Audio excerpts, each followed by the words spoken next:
తెలంగాణ రాజకీయాల్లో మరో ఉత్కంఠభరిత పరిణామానికి తెరలేచింది.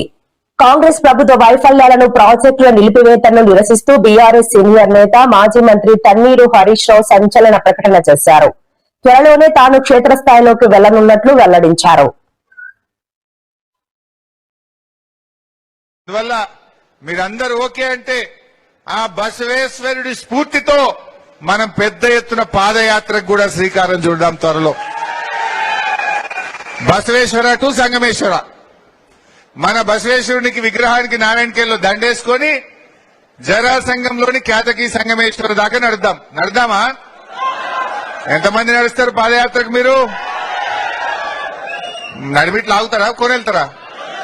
లాస్ట్ దాకా గించులు బట్టలు సర్దుకొని వస్తారా? మాటికరావు సభకి తయారున్నా అంటుండు. ఆల్రెడీ వాకింగ్ ఎక్సర్సైజ్ చేస్తుండు పొద్దుగాలేసి. జైరాబాద్ ఎమ్మెల్యే సార్ పొద్దుగాలేసి వాకింగ్ చేస్తుంటూ ఎక్సర్సైజ్ చేస్తుండు. ఇప్పటికి తయారైతుండు. మరి మీరు అవుతారా? ఓకే, చేద్దాం, తప్పకుండా చేద్దాం. ఈ ప్రభుత్వాన్ని ఇచ్చిపెట్టేది లేదు. కొత్తగూడెం జిల్లాలో నిర్వహించిన బీజేపీ సింగరేణి భరోసా యాత్రలో కేంద్ర బొగ్గు గనుల శాఖ మంత్రి జి కిషన్ రెడ్డి కాంగ్రెస్, బీఆర్ఎస్ పార్టీలపై తీవ్ర విమర్శలు చేశారు. సింగరేణి సంస్థ అభివృద్ది విషయంలో కేంద్ర ప్రభుత్వం తీసుకున్న చర్యలను ప్రస్తావిస్తూ గత ప్రభుత్వాల వైఖరిపై మండిపడ్డారు.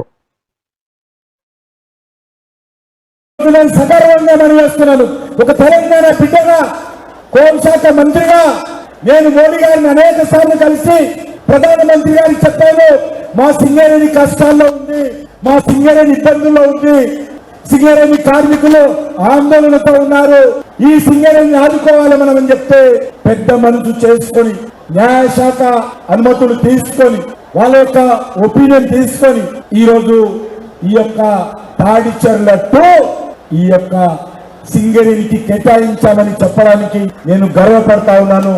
నేను సింగరేణి కార్మికుల తరఫున, సింగరేణి ప్రజల తరఫున, తెలంగాణ ప్రజల తరఫున మన ప్రియతమ ప్రధానమంత్రి అయినటువంటి నరేంద్ర మోడీ గారికి ఈ గడ్డ మీద నుంచి నేను హృదయపూర్వకమైనటువంటి ధన్యవాదాలు తెలియజేస్తున్నాను. కానీ ఈరోజు నేను కొత్తగూడెం గడ్డ నుంచి, ఈ సింగరేణి అడ్డ నుంచి నేను ఒకటి చెప్తా ఉన్నాను. సుమారు 11 సంవత్సరాల తర్వాత యాక్షన్ లేకుండా నరేంద్ర మోడీ గారి ప్రభుత్వము ఇచ్చినటువంటి మొట్టమొదటి బ్లాక్ 20 సంవత్సరాలుగా ఇక్కడ ప్రజలు, ఇక్కడ కార్మికులు, ఇక్కడ రాజకీయ పార్టీలు, ఇక్కడ ప్రజాప్రతినిధులు అందరూ అడుగుతున్నటువంటి ఈ తాడిచెర్ల బ్లాక్ నరేంద్ర మోడీ గారి ప్రభుత్వము 20 సంవత్సరాల తర్వాత ఇచ్చింది. యాక్షన్ లేకుండా దేశంలో ఇచ్చినటువంటి ఏకైక కోల్ కంపెనీలకు ఇచ్చినటువంటి ఏకైక బ్లాక్ ఈ యొక్క తాడిచెర్ల 2 అని సందర్భంగా మనవి చేస్తున్నారు. తెలంగాణ మీద ఉన్నటువంటి మమకారంతో సింగరేణి కష్టాల్లో ఉంది, సింగరేణి కార్మికులు ఆందోళనతో ఉన్నారు, ఇక్కడ ప్రజలు అనేక రకాల ఇబ్బంది పడతా ఉన్నారు. కాబట్టి వీళ్ళకి అండగా ఉండాలనేటువంటి ఆలోచనతో నరేంద్ర మోడీ గారి ప్రభుత్వము ఈ తాడిచెర్ల 2 బ్లాక్ ను ఈరోజు ఇవ్వడం జరిగింది.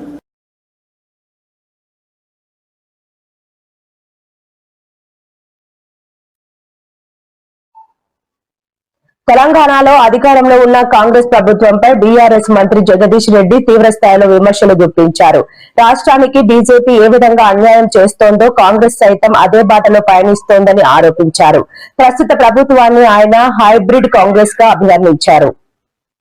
ముఖ్యమంత్రి నిన్న మాట్లాడింది పూర్తి శుద్ధ అబద్ధాలు. ముఖ్యమంత్రి తప్పు చేస్తున్నాడు అనే సంగతి రాష్ట్ర ప్రజలందరికీ అర్థమైంది. నువ్వు ఉలిక్కిపడి 3 రోజుల్లోనే 2 సార్లు ప్రెస్ పెట్టి మాట్లాడిన వెంటనే అర్థమవుతుంది నువ్వు చేస్తుంది తప్పు అని ప్రజలు చర్చించుకుంటున్నారు. క్లియర్ గా అర్థమైపోయింది. కన్నెపల్లి పంపు తప్ప ఇవాళకి కూడా 10 టీఎంసీల నీళ్లు పోతూనే ఉన్నాయి. అక్కడి నుంచి ఎత్తాల్సింది కేవలం 2 టీఎంసీలు. 2 టీఎంసీలు సునీళ్లకు, అన్నారంకు తీసుకొస్తే ఎక్కడ ఏది కొట్టుకపోయేది లేదు. కన్నెపల్లి పంపు నుంచి ఏదైతే 2 టీఎంసీలు లేపుతామో అవి చక్కగా అన్నారం దగ్గరికి వస్తాయి. అదే నీళ్లను మళ్ళీ పైకి లేపితే మళ్ళీ సుందిళ్ళ నుంచి మళ్ళీ ఇల్లంపల్లి వరకు అవే 2 టీఎంసీలు వెళ్ళిపోతాయి. ఆడ నిలబడితే మహా అయితే ఒక్కొక్క టీఎంసీ నిలబడతాయి. సుందిళ్ళలో, అన్నారంలో నిల్వ ఉండేవి ఒక్కొక్క టీఎంసీ మాత్రమే. మిగతా 2 టీఎంసీలు ఎత్తుతూనే ఉంటాం. 3 టీఎంసీలు నిలబడితే చాలు. ఇక అజ్ఞానపు ఆ మంత్రి చెప్పే మాట, దాన్ని ఈ మూర్ఖపు ముఖ్యమంత్రి కూడా సమర్థిస్తున్న మాట. భద్రాచలం కొట్టుకుపోతుంది, 44 ఊళ్ళు కొట్టుకుపోతే సిగ్గుపోతుంది మాట్లాడితే. రిపోర్టర్ మిత్రులు కూడా వినాలి. కన్నెపల్లి నుంచి తీసుకొస్తున్న 2 టీఎంసీల నీళ్ళను పైకి తీసుకొస్తే ఈ బ్యారేజీ ఇది కొట్టకపోతుంది అని ఈ మూర్ఖులు చెప్పింది ఏదైతే ఉందో, ఇది జరిగినా పోయేది ఈ 2 టీఎంసీల నీళ్లు అందులోనే కలుస్తాయి. మళ్ళా అదే కాలువల నుంచి తీసుకొచ్చిన నీళ్ళే మళ్ళీ అందులో కలుస్తాయి. ఇక దీనికి భద్రాచలం కొట్టుకుపోయేది ఎక్కడ, ఇంకా 44 ఊర్లు కొడంగల్లు హుజూర్ నగర్లు కొట్టుకుపోయేది ఎక్కడ, యానించి కొట్టుకుపోతాయి. నిజమే దీని మీద చర్చకు వస్తాడా ఉత్తమ్ కుమార్ రెడ్డి? నీ ముఖ్యమంత్రికి అంత తీరుకుండదు, ఆయన భూమదండాలు ఉంటాడు కానీ వస్తావా చర్చకు ఉత్తమ్ కుమార్? నిరూపిస్తావా? 290 టీఎంసీ నీళ్లను ఒకేసారి మోసుకుపోయే గోదావరికి సింపుల్ ఒకటే మాట. ఇవాళ ఉత్తమ్ కుమార్ రెడ్డి ముఖ్యమంత్రి మూర్ఖపు గ్యాంగ్ చెప్తున్న మాట ఏదైతే ఉందో, నీళ్లు తీసుకొచ్చి ఈడ పోస్తే అది కొట్టకపోద్ది అని, కుండలో ఉన్న నీళ్లను తాగుదామని తీసుకున్న నీళ్లు, గ్లాస్ నీళ్లు ఏదైనా కారణం చేత అదే కుండలో పోస్తే ఆ కుండకు బరువు ఎక్కువైతుందా, నిండుతుందా, నీళ్లు పొర్లి పోతాయా? ఉత్తమ్ ఇప్పటికైనా అర్థం చేసుకోనని చెప్పింది. ఇక మాట్లాడక ఇటువంటి అజ్ఞానం మాటలు. నువ్వు మొదలుపెట్టిన విద్య ఇది. ఎవడో మూర్ఖుడు చెప్పింది నీకు అని. చెప్పిన మూర్ఖుడు ఎవడో కానీ నిన్ను మూర్ఖుని చేస్తున్నాడు. తెలుసుకో ఇప్పటికైనా. గోదావరి కెపాసిటీ ఎంత అంటే దానిపైన ఇప్పుడు మనం నిర్మాణం చేసుకున్న గన్నమల్ల బస్వాపూర్ నుంచి మొదలు పెడి Kondapochamma, Mallanna Sagar, Annapurna, Ranganayak Sagar, mid Maner, upper Maner, SRSP, Yellampalli, Sundilla, Annaram, ఇన్ని రిజర్వాయర్లు, బ్యారేజ్ల నీళ్లు మొత్తం కలిపి తీసుకుపోయి గోదావరిలో గడితే పోస్తే కూడా భద్రాచలంకి ఏం కాదు. 240 టీఎంసీలు ఒకేసారి గోదావరిలో పోస్తే కూడా భద్రాచలంకి ఏం కాలే. ఇంతకుముందు 290 టీఎంసీలు వచ్చినాయి. ముఖ్యమంత్రి, ఇరిగేషన్ మంత్రి జ్ఞానం తెచ్చుకోండి, ఇక బంద్ చేయండి మూర్ఖపు మాటలు. సో మళ్ళీ చెప్తున్నాం మేము, కన్నేపల్లి పంప్ హౌస్ వెంటనే ప్రారంభం చెయ్యాలి. ఇలా నువ్వు కొట్టకపోతుంది, ఇది లేదు అది లేదు అని చెప్పి పూర్తి అబద్ధాలు. ఇందులో అక్షరం కూడా నిజం లేదు. మళ్ళీ చెప్తున్నాం, కన్నేపల్లి పంప్ హౌస్ దగ్గర ఇవాళ లిఫ్ట్లు ఎత్తొచ్చు, సుందిల్లా, అన్నారం బ్యారేజ్ నుంచి తేవచ్చు, ఎల్లంపల్లి నింపవచ్చు. ఆ నుంచి మొత్తం తెలంగాణలో 7 జిల్లాలలో ప్రతి రిజర్వాయర్లోకి నీళ్లు పోయవచ్చు. షాబాదులో ఒక సైకోగాడు చేసిన నేరానికి భార్య పిల్లలతో పాటు ఒక అమాయకురాలైన అమ్మాయిని, వాళ్ళ కుటుంబ సభ్యుల్ని కూడా దుర్మార్గంగా నరికివేసిన సన్నివేశానికి నిన్న ఇక్కడ ముఖ్యమంత్రి మాట్లాడిన పత్రికా విలేకరుల సమావేశానికి ఏమి తేడా కనబడతలేదు. ఇద్దరిది ఒకే తీరు మనస్తత్వం కనబడుతుంది. మీరు కొంచెం జాగ్రత్తగా అబ్జర్వ్ చేస్తే. ఎందుకు చెప్తున్నాను ఈ మాట అంటే, తనకు నచ్చకపోతే, తను అనుకున్నట్టు జరగకపోతే, తను చెప్పిన మాటే వినకపోతే, తను చెప్పిందే ఇతరులు మాట్లాడకపోతే నేను ఏమైనా చేస్తా, నరికి చంపి నెత్తురు పొలాలలో జల్తా. వాడు చేసింది అదే. నిన్న జైల్లో పెడతా, రిటైర్డ్ ఇంజనీర్లను కూడా జైల్లో పెడతా. జైల్లో పెట్టకపోవడమే నేను చేసిన తప్పు. సేమ్ వాడేం ఆలోచించిండో, పోక్సో కేసు పెట్టిన అమ్మాయి గురించి వాడేం ఆలోచించిండో, ఇవాళ నిన్న ఈయన ముఖ్యమంత్రి కూడా అదే ఆలోచిస్తున్నాడు. వాడు ఏ రకంగా నరికి చంపిండో ఈయన కూడా అదే చేయాల్సి ఉంటుంది, అదే చేయిస్తారని మాట్లాడుతున్నాడు ముఖ్యమంత్రి. ఎందుకంటే తెలంగాణ ప్రజల తరఫున ప్రశ్నించినందుకు, నీ ధనదాహాన్ని బయట పెడుతున్నందుకు, తెలంగాణ పట్ల నీకుండే విద్వేషాన్ని ప్రజలకు చూపిస్తున్నందుకు, వాడికి ఎట్లయితే అడ్డం వచ్చిండ్రు అని భావించి చంపిండో ఈడ కూడా గట్లనే నీకు అడ్డం వస్తున్నారు కాబట్టి వీళ్ళు నీ ధనదాహానికి చంపేస్తా. పాపం రిటైర్డ్ ఇంజనీర్లు ఆయన దగ్గరికి వెళ్ళి సలహా ఇచ్చిన రోజులు, ఆయనకు పేపర్ ఇచ్చిన రోజులు మంచిగా కనపడ్డారు. పాపం వాళ్ళు ఎప్పుడైనా ఒక తీరునే ఉన్నారు. తెలంగాణ రాకముందు తెలంగాణ కొరకే తాపత్రయపడ్డారు. తెలంగాణ వచ్చిన తర్వాత తెలంగాణలో రైతాంగానికి నీళ్లు ఎట్లా ఇవ్వాలనే విషయంలో తాపత్రయపడ్డారు. ఇప్పుడు కూడా గత 2.5 సంవత్సరాలుగా అదే ప్రయాసలో ఉన్నారు వాళ్ళు. పాపం వాళ్ళు వెళ్ళడం తెలంగాణ భవన్కు రాలే. ఈ 2.5 ఏళ్లలో వాళ్ళు ఎప్పుడు కేసీఆర్ గారికి కానీ, కేటీఆర్ గారికి కానీ, మాకెవరికైనా కలవాలి. వాళ్ళ పనిలో వాళ్ళు ఉన్నారు. వాళ్ళు తెలంగాణ వాదులుగా, తెలంగాణ రైతు కష్టాలు చూసిన వాళ్ళుగా, ఇంజనీర్లు ఆ డిపార్ట్మెంట్ లో పనిచేసిన ఇంజనీర్లుగా, సమైక్యాంధ్రలో వాళ్ళు బాధలు పడ్డవాళ్ళుగా, ఆ తర్వాత వచ్చిన తెలంగాణలో తెలంగాణ ఫలితాలని ప్రజలకు అందిస్తున్నప్పుడు చూసి సంతోషపడ్డ వాళ్ళుగా, దాంట్లో భాగస్వాములు అయిన వాళ్ళుగా ఇవాళ సందర్భం వచ్చింది. కాబట్టి వాళ్ళు 2.5 ఏళ్ల నుంచి ఏం రాజకీయాలు మాట్లాడాలి. నువ్వు నీ మేడిగడ్డ పైన నీ సోది, నీ సొల్లు కబుర్లు, నీ మూర్ఖపు ప్రచారాన్ని వాళ్ళు ఎనడం అడ్డం పడలే. వాళ్ళు ఏం ఖండించలే, లేకపోతే ఇంకొక రోజు రాలే. నువ్వు పెట్టుకున్న కమిషన్లు, నీ కేసులకు ఎనడం మాట్లాడలే. కేవలం నిన్న నిజమే మంచిగానే ఉంది.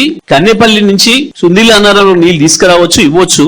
ఎందుకంటే సూపర్ ఎల్లినో ఎటు పోతుందో తెలియదు. ఈ 1 సంవత్సరం అంటున్నారు, మరి వచ్చే సంవత్సరం కూడా అదే పరిస్థితి వస్తే హైదరాబాద్ లో కూడా మంచినీళ్ళు దొరకవు. కాబట్టి హైదరాబాద్ కు కూడా మంచినీళ్ళకి ఇబ్బంది రాకుండా ఉండాలి.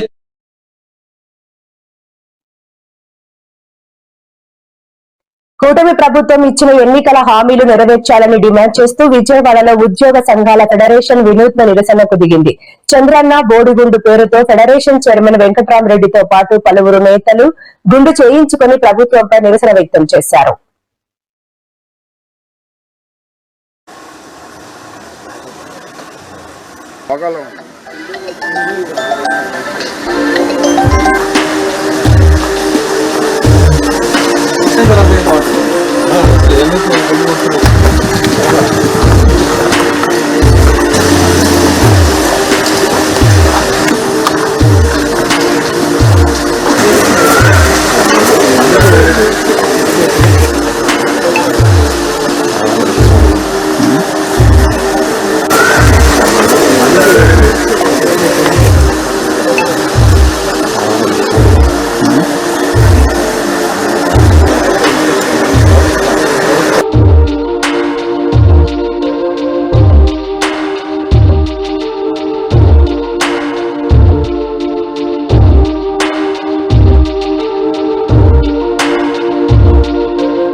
అమరావతి రాజధాని ప్రాంతంలో భూములు ఇవ్వని రైతులు ఎదుర్కొంటున్న సమస్యలు, బలవంతపు భూసేకరణ, ప్రభుత్వ చర్యలపై రాజధాని రైతులు తాడేపల్లిలో వైసీపీ కమిటీతో సమావేశమయ్యారు. రాజధానికి భూములు ఇవ్వలేదనే కారణంతో వేధింపులకు పాల్పడుతోందని కమిటీ దృష్టికి తీసుకొచ్చారు.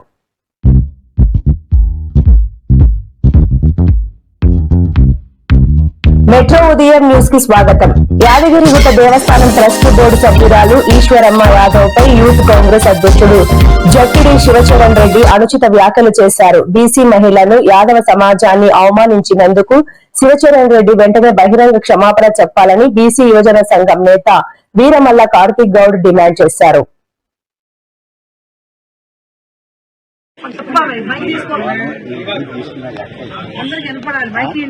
తీసుకోండి. మాకు ఎక్కడ ఇస్తారంటే శ్రీరాశులు ఉంటాం, పొలాలు ఇచ్చాం.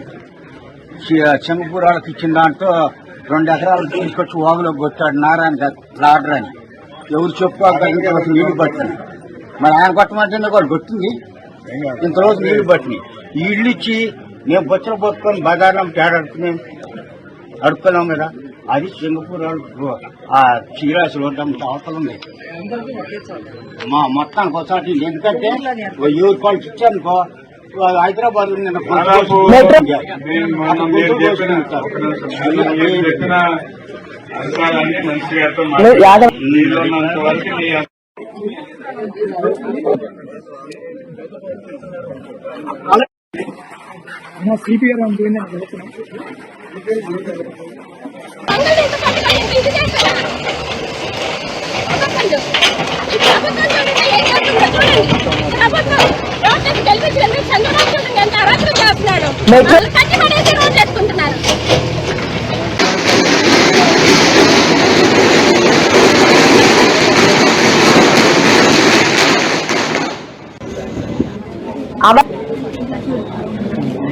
అమరావతి రాజధాని ప్రాంతంలో భూములు ఇవ్వని రైతులు ఎదుర్కొంటున్న సమస్యలు, బలవంతపు భూసేకరణ, ప్రభుత్వ చర్యలపై రాజధాని రైతులు తాడేపల్లిలో వైసీపీ కమిటీతో సమావేశమయ్యారు. రాజధానికి భూములు ఇవ్వలేదనే కారణంతో వేధింపులకు పాల్పడుతోందని కమిటీ దృష్టికి తీసుకొచ్చారు.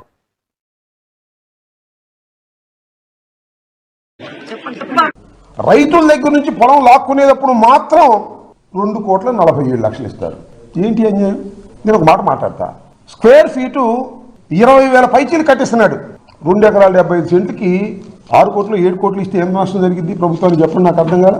అంటే రైతుల పక్షానేమో వారికి అన్యాయం చేస్తారు, కాంట్రాక్టుల పక్షానేమో న్యాయం చేస్తారు. ఎందుకు కాంట్రాక్టుల పక్షాన్ని న్యాయం చేస్తారు? కమిషన్లు వస్తున్నాయి. రైతులు ఎవరిగా కమిషన్లు? మన లవ్ క్యాష్ బాబుకి రైతులు వీళ్ళకి తలొక 7 కోట్లు 8 కోట్లు ఇచ్చారనుకోండి, 1 కోటి రూపాయలు లోకేష్ ఎవరుగా. అక్కడైతే 20,000 పెట్టి స్క్వేర్ ఫీట్ కడితే దానిలో 5,000 6,000 ఇస్తారు. ఏమిటి అన్యాయం అంటున్నా? మీకు రైతుల మీద అసలు ప్రేమ ఉందా? కక్ష ఉంది. ఎందుకు కక్ష? వీడు పోలింగ్ ఇవ్వలేదు, వీడి సంగతి తెలుద్దాం, ఈ చట్టాన్ని ప్రయోగిద్దాం, ఈ చట్టంలోని అంశాలను స్టెప్పుల్ని పూర్తిగా వైలేట్ చేసేసి బుల్డోజ్ చేసేద్దాం అని రైతుల మీద ఏం అన్యాయం అండి? రైతుల మీద పోలీసులు ప్రయోగిస్తారా? రైతుల మీద బుల్డోజర్లు ప్రయోగిస్తారా? మహిళా రైతులు లాగి పారేస్తారా? ఏంటి అన్యాయం? ఈ అన్యాయాన్ని ఎదుర్కోవడానికి మేము ప్రయత్నం చేయకూడదా? ఏంటిది? అదేమంటే రాజధానికి వ్యతిరేకం. అంటే రాజధానికి వ్యతిరేకం అంటే మీరు రాజధానిలో మీ ఇష్టం వచ్చినట్టుగా రావణ కాక్ష చేస్తారా? రాజధానిని దౌర్జన్యాలు చేస్తారా? చట్ట ప్రకారం వెళ్తే ఎవడు కాదన్నాడు? పూలింగ్కి ఇచ్చిన దగ్గర తీసుకున్నారు, పూలింగ్కి ఇవ్వనోడి మీద ప్రయోగిస్తున్నారు. ప్రయోగించేది కూడా సక్రమంగా ప్రయోగిస్తున్నారా? రేట్ అసెస్మెంట్ చేస్తున్నారా? చేయటం లేదు. ఏంటి దారుణం? దీన్ని ప్రశ్నిస్తాం, చివరిదాకా ప్రశ్నిస్తాం, వారికి అండగా ఉంటాం. ఒక్క రైతు అయినా సరే, ఎంతమంది ఆఫ్టర్ 11 మంది రైతులు, ఎంతో పొలాలు తెలిసాలి, 20 సెంట్లు, 30 సెంట్లు, 40 సెంట్లు, ఎకరం ఉన్నాడు కొల్లాడు. వాళ్ళ మీద రాష్ట్ర ప్రభుత్వం పోలీస్ ప్రయోగమా, బుల్డోజర్ల ప్రయోగమా, మహిళా కానిస్టేబుల్ తీసుకెళ్లి మహిళలు అయితే లాగేస్తారా? ఏంటిది? ఎంత అన్యాయం జరుగుతూ ఉంది ఇవాళ. దాని మీద వారికి అనుకూలంగా రైతులందరూ వచ్చారు. అవసరమైతే వాళ్ళ దగ్గరికి వెళ్తాం, వాళ్ళతో మాట్లాడతాం. ఈ బాధిత కుటుంబాలతో హైకోర్టులో ఫైట్ చేస్తాం. హైకోర్టులో న్యాయం జరగకపోతే సుప్రీంకోర్టుకు వెళ్తాం. మీరు చేస్తున్నది తప్పు అని చట్టబద్ధంగా నిరూపించేంత వరకు వైఎస్ఆర్ కాంగ్రెస్ పార్టీ వారికి జగన్మోహన్ రెడ్డి గారి నాయకత్వంలో అండగా ఉంటామని కూడా ఈ సందర్భంగా మేము చెప్పదలుచుకున్నాం.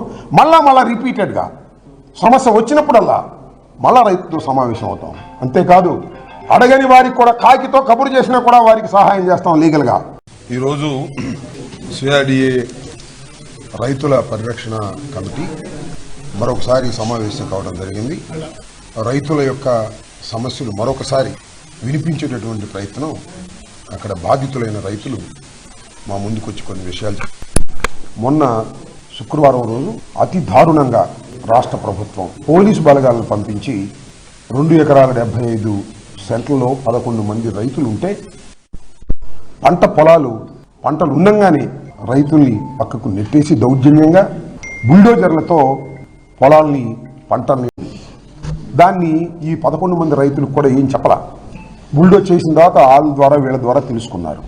2,47,00,000 రూపాయలు ఎకరానికి అంటే అక్కడ ఉన్నటువంటి పరిస్థితుల్లో చాలా దారుణమైంది. అక్కడ ఏ పరిస్థితులు ఉన్నాయంటే పక్కనే 7 కోట్ల రూపాయలకి మొన్ననే ఎకరం కొన్నారు. అన్నిటికన్నా మించి ఏంటంటే సీఎం రమేష్ గారు కూటమిలో ప్రస్తుతం ఆయన భారతీయ జనతా పార్టీ పార్లమెంటు సభ్యుడిగా ఉన్నాడు. అంతకుముందు తెలుగుదేశంలో కూడా చంద్రబాబు నాయుడు గారికి అతి సన్నిహితంగా పనిచేసినటువంటి వ్యక్తి. తన ప్రశ్నించే గొంతును ఎవరూ ఆపలేరని నటుడు ప్రకాష్ రాజ్ అన్నారు. తాను మౌనంగా లేనని, అన్నీ చూస్తున్నానని చెప్పారు. ఎంపీలు, ఎమ్మెల్యేలు, జన సైనికులు, యూట్యూబర్స్ చేస్తున్న అసత్య ప్రచారాలు వింటున్నానని అన్నారు. కాస్త గట్టిగా దిగజారండి అరుస్తూ దిగజారండి అంటూ మండిపడ్డాడు.